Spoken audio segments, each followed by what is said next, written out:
চলে আসলাম আবার সেই কুমড়ো। আমাদের তো অভ্যাসই আছে একই জিনিস বারবার দৌড়ানো।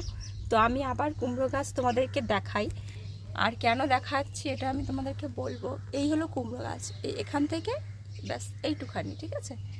বেশি দূর মানে অনেকটা জায়গা জুড়ে কুমড়ো গাছ নেই, একদমই অল্প ছোট জায়গা। আর সবাই দেখছে আর বলছে কি এতটুকু গাছের মধ্যে এত সুন্দর একটা কুমড়ো ধরেছে, তা আবার একদম গোল, আর কত বড় হয়েছে, আর তা আবার বিনা সারে, কোনো সার ব্যবহার করিনি। সেটাই সবাই মানে খুব ভালো বলছে যে এখানে কুমড়োগুলো বেশিরভাগটা একটু লম্বা হয়, গোল কুমড়ো কম হয়। তো বিনা সারে এত সুন্দর একটা এইটুকুনি গাছে এত সুন্দর একটা কুমড়ো হয়েছে, খুব ভালো। কি দিয়েছো, কিভাবে করেছো?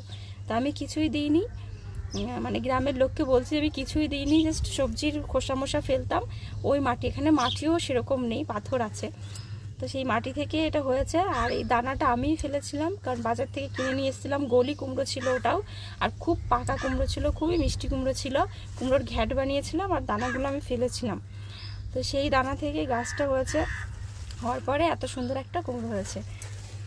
কুমড়োটা তোমাদেরকে দেখাই, এই যে এর আগেও তো দেখিয়েছি, এতটা বড় হয়েছে, দেখেছো কতটা ঝুলে এসছে উপর থেকে।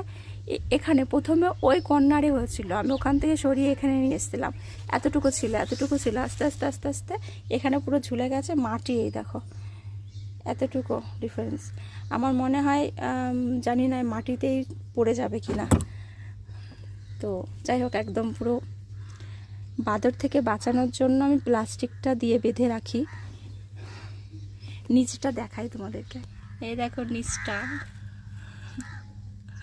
কত সুন্দর না? তোমার দারুণ একটা ভালো লাগা কাজ করে যে আমি কুমড়োটাকে সুন্দরভাবে হওয়াতে পেরেছি। কেমন লাগলো অবশ্যই জানিও। ইচ্ছে আছে পুরো পাকাবো, জানি না কতদিন কি হবে, তবে পুরো পাকানোর ইচ্ছা আছে।